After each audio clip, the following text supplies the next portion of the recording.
Ele se movimenta pelas mais diversas esferas culturais, sempre com um olhar poético, corajoso e curioso pelas coisas à sua volta. Com cinema não podia ser diferente. Eu tenho o prazer de receber aqui no estúdio do Revista o ator, roteirista, músico, poeta, o incrível, querido Michel Melamed. Muito obrigada. Na introdução dessa eu já posso ir. Michel, vamos falar do filme. See What Look, o que você vê quando olha o que enxerga.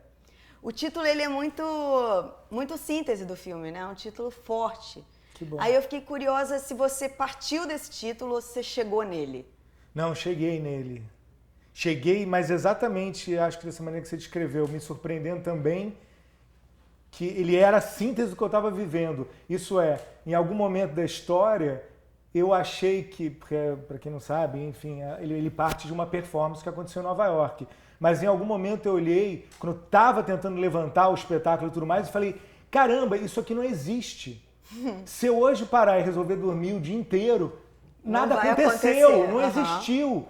Aí eu falei, o que faz com que isso exista ou venha a existir é realmente eu agora parar, uma vez mais, olhar para essa coisa toda e falar, existe, vai acontecer. Então, e como eu estou olhando para isso que está acontecendo, Exato. Então, o papel do seu olhar sobre o mundo, rompendo essa fronteira entre realidade e desejo, realidade e sonho e realidade e ficção.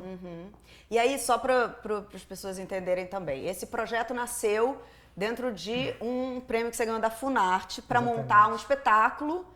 E aí, já estava dentro do projeto a ideia de documentar esse processo? Não, nada. Era só o espetáculo? Só o espetáculo. Era necessariamente em Nova York? Não, nem era o espetáculo. Não tinha nada, na verdade. Eu concordei, porque eu fiquei pensando que achei legal você ter dado ênfase no Funarte, porque acho tão importante, essas bolsas têm diminuído a quantidade delas. E, bom, enfim, são mil questões em relação a isso, mas digo, a bolsa permite um modo de trabalho que é maravilhoso. E cada vez mais os editais estão dirigidos, né? Exatamente, o edital você que é uma coisa que... Você tem que fazer uma peça assim, assado, com esse tema e para esse público. Não, nem se fala, digo, do edital em si, exatamente. Você tem que adequar uma ideia a um formato pré-estabelecido que também, acho que é o contrário. O edital deve ser livre e você se inscrever do jeito que você achasse que vai contar essa história. Mas, além disso, eu digo, você ganha um edital, que é uma coisa maravilhosa, mas você tem um tempo X porque... Então, eu digo, a Bolsa permite um modelo que é de pesquisa e que, enfim, o que você estabelece como é. Né? E aí, qual era a sua ideia principal? Então, naquele período, durante 6 anos seguidos, eu fui para Nova York fazendo trabalhos, levando meus espetáculos, etc. E numa dessas viagens, eu fui para um encontro mundial de novos diretores no Lincoln Center. E desse encontro foi fundado um grupo em que a maioria dos integrantes morava em Nova York. Então, ano após ano, eles iam fazendo coisa, como eu não morava na cidade, eu só ia por alguns breves períodos, eu não tomava parte nas atividades. Então, quando eu vi a Bolsa, eu propus para eles que eu queria a Bolsa, porque eu poderia estar na cidade durante 6 meses e tomar parte das atividades do grupo durante 6 meses. 3 semanas antes de ir, eu falei, puxa, eu tô indo, vou passar 6 meses em Nova York com meus amigos e companheiros de trabalho, pesquisando, etc. Mas, poxa, eu já fiz um monte de coisa na cidade, conheço um monte de gente, eu vou montar um espetáculo novo. Legal. Puxa, eu vou montar um espetáculo... Aí eu falei, eu vou montar um espetáculo novo. Eu podia filmar esse negócio e fazer uma série de TV, uma coisa. Aí eu procurei o Canal Brasil e eles toparam. Então eu fui para lá com a ideia de que eu tentaria montar uma peça, eu iria montar e aí filmaria, mas era uma coisa bem aberto, tão em aberto que poderia virar... Eu lembro que eu brincava com eles lá no Canal Brasil, falando assim, olha, na pior das hipóteses eu vou virar gogo boy na Tailândia e vou trazer a trajetória de um gogo boy brasileiro. Assim, qualquer coisa seria, enfim, contar essa história. Então, a princípio, também uma parceria sua com o Canal Brasil para documentar esse processo. Exato. E você não sabia aonde que você ia chegar com isso? Ou sabia mais ou menos? Aí entra essa coisa do título de novo, porque óbvio que tudo é uma criação, né? Então tudo também é uma ficção. Então chegando lá, eu comecei a imaginar, havia várias maneiras de se resolver essa história. Eu pensei em fazer um retrato da cena nova-iorquina, com pessoas que eu conhecia, pessoas que eu não conhecia, admiro. Pensei em fazer um programa de entrevistas com artistas contemporâneos, tem muitos radicados nos Estados Unidos. Eu pensei em fazer um documentário que era brincando com exatamente, virando Gogo Boy na Tailândia, e aí não deu certo e vou passear com cachorros no Central Park. E dentre todas essas opções, tinha de fato montar uma peça. E aí eu comecei a procurar os amigos de lá e filmar esses encontros. E aí um parênteses, sem querer te interromper, já te interrompendo. Por favor. Você toma uma posição de não acreditar as pessoas com as quais você conversa. Foi. Tem muita gente Só incrível, tem gente muito... né? Só tem. E por que essa decisão? Porque acho que está alinhado com Porque também o tem muita gente conceito da rua e o nome. aí. Não, Sim. porque o que você vê quando olha o que enxerga. Você não sabe quem é essa pessoa, talvez o grande público. Talvez mas... você não saiba quem é, exatamente. Eu achei que era mais rico, além, obviamente, de ter uma questão... tem um monte de questões, tudo. Mas a primeira é essa, de que querendo o tempo todo provocar, olhar, né? seduzir, exatamente. Quem será essa pessoa que está falando com tanta autoridade? Ela é uma autoridade mesmo? E esse que está falando com toda a humildade, será que ele é o grande Dalai Lama que incorporará? Então tem isso. De outro lado, um documentário que ele vai acelerando a linguagem dele de edição. Então chega um ponto também que mesmo acreditar começa a virar, não daria nem tempo de acreditar as pessoas, como de dar leitura. Mas esse é o motivo secundário. O primeiro era esse mesmo. Sei. Falar, não é a brincadeira, não é essa. Como é que você olha? Pensa sobre como você olha. Então, como é que você olha para essas pessoas que eventualmente você conhece umas e não outras? E quem são? E como é que você valoriza elas sem saber quem são? Sei. E aí você foi construindo assim, conversando com essas pessoas, com essa ideia de montar essa peça, trazendo as pessoas para perto, e aí você chegou no lugar que você apresentou a performance. Você chama de performance, você chama de peça? Os dois. Os dois, né? Performance. Foi também uma surpresa entender que era ali no Highline ou não? Acho que eu já estava o tempo todo pensando nessa questão do olhar, e aí são esses momentos... O lugar apareceu também... Maravilhosos, que é o que no final... Tudo é a grande macumba universal, não é isso? Fazendo uma analogia, né? Os melhores momentos nos trabalhos, depois de ordenhar toda uma coisa intelectual, racionalmente, tentando conceituar, etc., chega um ponto que as coisas ficam tão velozes que você tem que trabalhar intuitivamente. Intuição é um pensamento tão veloz que você não consegue nem refazer o caminho, né? Então é razão também. Porque aí obviamente que meu olhar, mesmo que não conscientemente, vai estar atento para isso. Então eu estou pensando sobre o papel de quem olha na construção da realidade. E pensando em que obra é essa que vai contar isso. E aí meu olho foi encontrar esse lugar, né? Porque eu também poderia ter passado por ali e ali era um parque. Ali né? Uma coisa legal é que nunca tinha sido montada uma peça ali. Está aberto para perceber que ali era um palco, já. Sim. E que a primeira coisa que eu ofertava era isso, para quem senta ali e ficar olhando a cidade. E aí daí a pensar se eu inserir cenas ali, como é que isso vai funcionar para quem tá olhando. Tá olhando. Sua pergunta é se foi a surpresa. Em suma, isso foi em algum termo, e no filme isso é sublinhado, porque brincar de contar uma história, mas do outro lado agora contando eu vejo que tinha que aparecer esse lugar. Não apareceria um palco italiano, não podia ser. E você tinha já o desejo de dirigir, ou em algum momento você se pensou como diretor de cinema? Fazer cinema, ser um diretor de cinema, era um desejo seu, ou ainda é mais ainda, para além desse filme? Todo mundo, né? Todo mundo quer dirigir cinema. Não sei quando é que... Engraçado, eu tenho uma dificuldade, eu sei que existe uma questão técnica, que é real, existem especificidades das linguagens, e existe uma necessidade que a gente tem também de entender as pessoas no mundo. Mas, de fato, além da vida ser um filme, não é dessa maneira que eu penso os trabalhos. Agora estou dirigindo, agora estou atuando, estou envolvido. Engraçado. E não recusando as especificidades técnicas. Sim. Não, eu acho que é maravilhoso você pensar dessa forma, eu acho que é a maneira mais legal de ver as coisas. Mas é porque tem gente que chega uma hora e decide, não, eu quero virar diretor, eu quero dirigir, ou eu tenho um sonho de fazer um filme. Eu tenho esse sonho de virar tudo. Entendi. Maravilhoso. Eu quero virar tudo ainda. Muito bom. E é isso. Então, o estado, talvez a profissão seja essa, de virador. Muito bom. Eu quero virar alguma coisa. Enquanto não viro, eu vou fazendo várias Já virou, coisas. Já virou. Não, mas vira e desvira, né? Mas eu falo isso porque é engraçado, que às vezes eu converso com contemporâneos meus e, sei lá, amigos diretores de teatro, e fiz uma quantidade de peças. E aí eu fiz uma peça, fiz outra, eu lancei um livro, aí eu fiz uma série de televisão, aí eu trabalhei como ator. E para mim, via de regra, a maioria desses trabalhos estão em diálogo e estão fazendo uma curva dramática que, por fim, monta um filme na minha própria vida. Sim. Então, não tem essa decisão. Quero ser isso. Sei. Quero expressar alguma coisa. E esse formato está mais adequado. Por alguma no razão, momento. por um desejo, porque estou querendo usar aquilo, ou porque a linguagem me parece que está pedindo, ou por não sei. Cada trabalho vai ter uma circunstância. Nesse caso, tudo estava em primeiro plano. Eu sabia que viraria um filme em algum lugar. Então já produzi algum material com esse pensamento. Ao mesmo tempo que eu sabia que viraria série. Então produzi também algum material já intuindo e pensando. Tudo é nesse lugar, né? Você vai gerando reflexão e você vai trabalhando intuitivamente. Você tinha me comentado que você viu um episódio da série, né? Então a série, as entrevistas são, digamos, o prato de resistência, o que está no primeiro plano. Elas estão dilatadas no tempo, você tem entrevistas com as pessoas. No filme, essa trajetória desse herói, esse personagem brasileiro que vai montar a peça.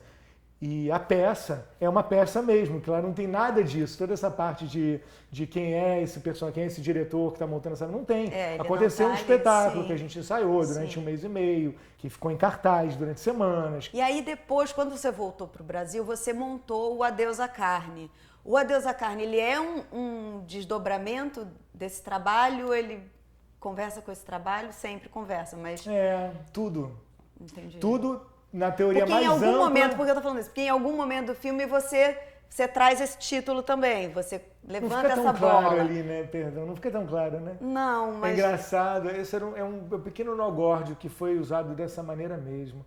A peça que eu queria fazer era o Adeus à Carne. Entendi. Eu queria fazer lá o Adeus à Carne. Mas aí, como encontrei esse teatro inventado, que não existia, não tinha sentido. O Adeus à Carne foi pensado para o palco italiano. Sei. Então teve que ser inventada uma nova peça. Sei. Então quando eu voltei para o Brasil, eu retomei um projeto que eu queria fazer antes.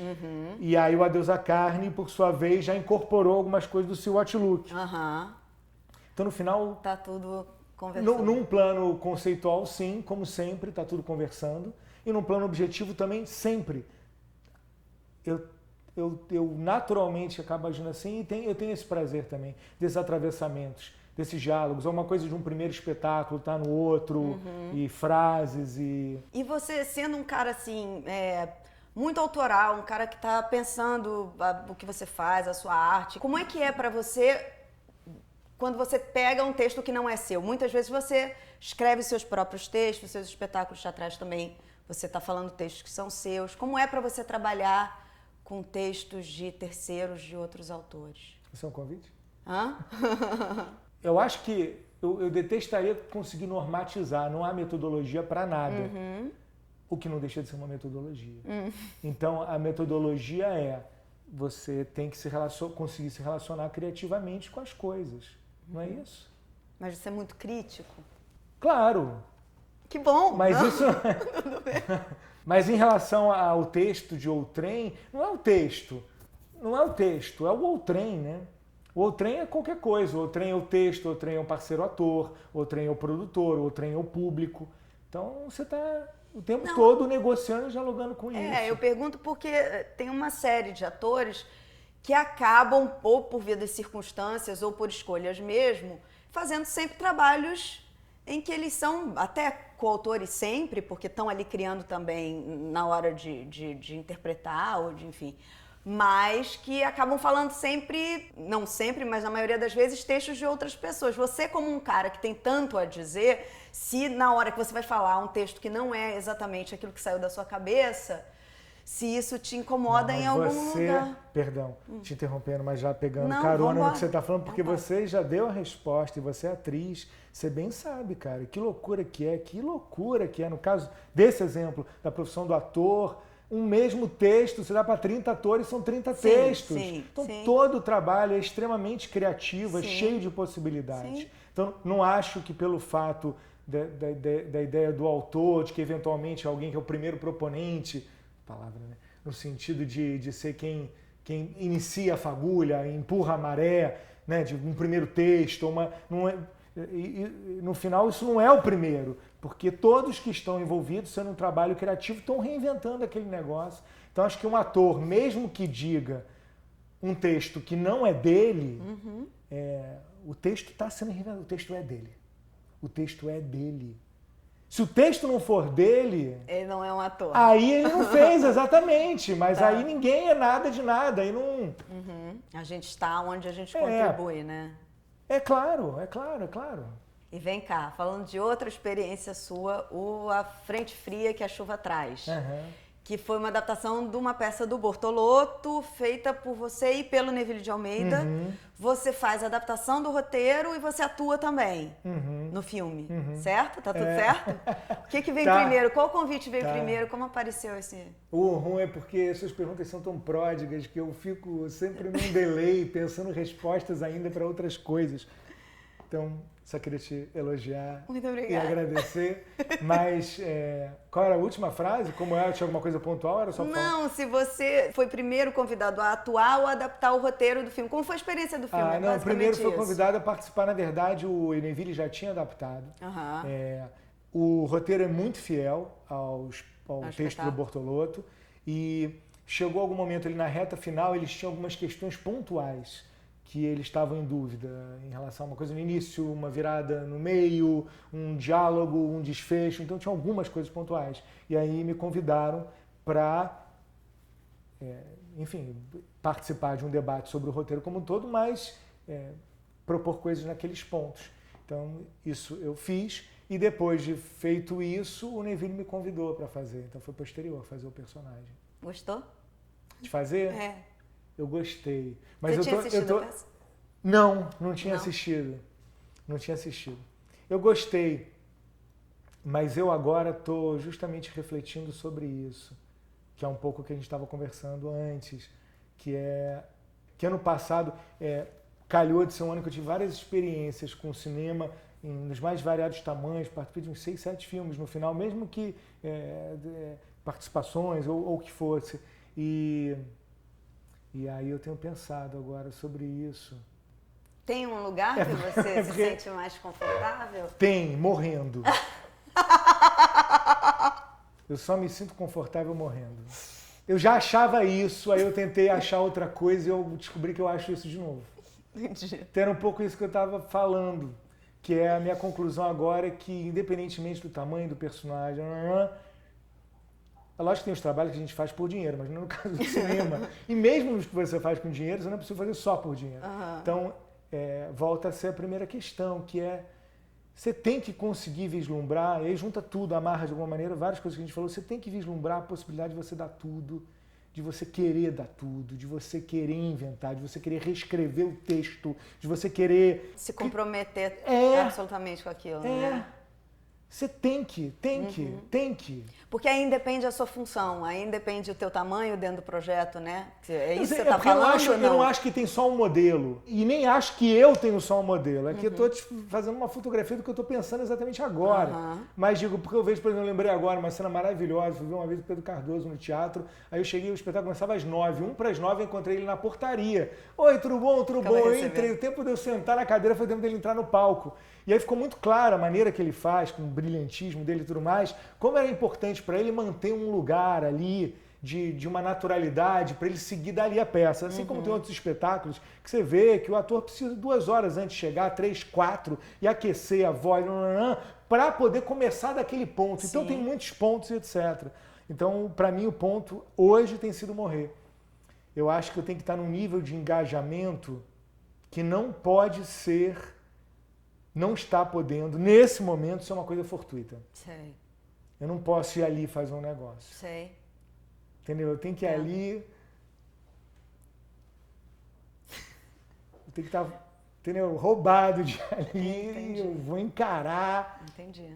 É isso, faz sentido, faz né? todo sentido. Não é uma coisa assim, também não parece autolaudatória, se vangloriando, falando uma coisa heróica. Não é isso. Eu acho que todo mundo deveria ter uma postura um pouco mais comprometida mesmo, porque a gente acaba que fica muito suscetível, porque é difícil fazer, porque às vezes os convites são escassos e aí muitas vezes a gente se vê envolvido em coisas que a gente, de repente, nem assina tanto embaixo, sabe?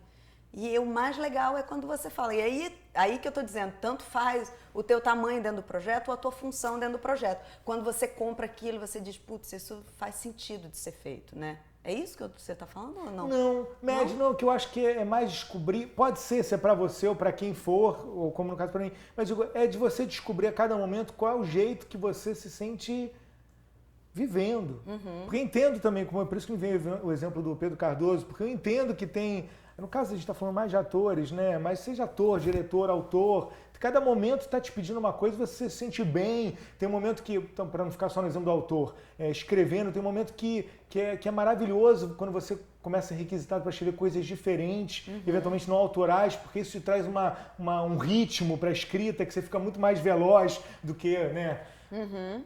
Erigindo, ordenhando um poema no alto da torre, entendeu? Então essa coisa diária te aquece, e o mesmo para um ator, talvez tenha um ator que eu estou no momento, não, eu quero mais aí numas coisas que eu chego lá e falo o texto porque eu estou muito aqui, entendeu? E porque eu estou fazendo humor, ou porque eu estou fazendo uma outra, eu não sei. Por isso que eu não quis normatizar e nem para mim. Sim. Só foi uma tentativa tresloucada de responder o que você falou, falando de mim nesse momento. E dentro da televisão, como foi a sua experiência com a televisão e o seu encontro com o Luiz Fernando Carvalho? Televisão, eu continuo não vendo essas... Eu sei que tem isso aí. Eu tento não ver essas diferenças. Eu adoro televisão. Porra, agora... Mas é o que eu estava falando para você. Você, dentro da televisão, faz um produto que tem um tratamento diferenciado, que tem uma obra, que tem um cuidado, que tem um tempo de decantação e de entendimento e de estudo, que a maioria das coisas, quando eu falo televisão, é porque a televisão tende a ter um ritmo mais acelerado, um conteúdo mais... E que tem outras coisas em troca, né? Eu não sei, eu sei do que você está falando, eu não tenho tantas experiências, assim como ator, fazendo novelas, etc. Espero que venha a ter. Mas para poder falar com mais propriedade. As poucas que eu tive eu entendo, mas tem outros lados. Se tem essa agilidade, eu fiquei felicíssimo com o beijo da Fernanda Montenegro com a Natália Timber. Então isso é só uma projeção que um espaço daquele consegue. Ainda foi engraçado falar assim, a televisão, né? Pô, hoje em dia, então, com a internet, é tão difícil, né? Falar assim, a linguagem. O que é a linguagem de televisão? A linguagem do audiovisual. Pô, a linguagem do audiovisual, que é a televisão, que é a internet, que é o cinema. E o documentário, olha essa encruzilhada maravilhosa que o cinema e o documentário se atravessaram. A televisão no Brasil também virou uma coisa que tem um formato mais específico. Você não sente isso um pouco? Aquela falando de dentro da televisão, fazendo um programa de televisão. Então, mas eu não sei, mas alguém pode estar vendo a gente agora no YouTube. Sim, é verdade. Eu tenho visto muito assim, tudo. Isso mais ainda, tudo muito eu adoro, eu me sinto assim por dentro, estou muito feliz que o mundo está nesse lugar, muito fragmentado. Então também já nem, por isso que também, mais uma razão para falar assim, televisão, eu não sei, porque entendeu? Eu vejo um programa, um bloco, e vejo um vídeo do Porta dos Fundos, e leio uma matéria do New York Times ou de um blog na Indochina, e nessa 1 hora eu tive diversas experiências com diversas linguagens, com diversos gêneros, e isso foi maravilhoso. E esse é o espaço, isso é uma coisa que eu tenho pensado bastante, esse é o espaço da obra. Isso é um desafio hoje para o artista, né? Qual é o espaço do artista hoje? Porque não é só dar, né, como Mário de Andrade, né, conta tudo que eu chamo de contos, às vezes isso aqui é uma obra. Se eu vou ficar 1h30 sentado assistindo teu negócio, isso gera menos atravessamentos, reflexões e emoções do que um vídeo do Porta com não sei o quê, com um poema do Drummond antigo que eu lembrei, vou ficar em casa na internet. Então, no final, acho que é esse somatório dos acontecimentos. Por isso que eu estou adorando assistir esse teu programa hoje. Entendi. Seu convidado, ok, mas né, de dentro... De dentro e de fora. Já estou assistindo. Que bom. Olha só, o que mais você está fazendo? Está escrevendo alguma coisa? Não. Não, tô. Sempre estamos, né? Sempre estamos. Nos últimos anos foi muito em função de quando é que sai o trabalho e aí realmente senta-se para concretizar aquilo. Enquanto não se sabe exatamente o que vai ser o próximo trabalho, você vai avançando vários projetos. Hoje, o projeto que eu tenho mais desejo é justamente um novo filme de ficção. De ficção. Então o roteiro já está escrito, mas ele precisa de novos tratamentos. Quero muito fazer, uma coisa que eu quero muito fazer. Muito boa sorte, eu vou querer muito assistir. Eu quero muito que você veja. Obrigada, querido, obrigada mesmo. Muito obrigado. Pela que eu diga. Bom, se você quiser ver a entrevista na íntegra, entra no site revistadocinemabrasileiro.com.br. Nós ficamos por aqui e você fica com mais um filme de micrometragem. Até mais.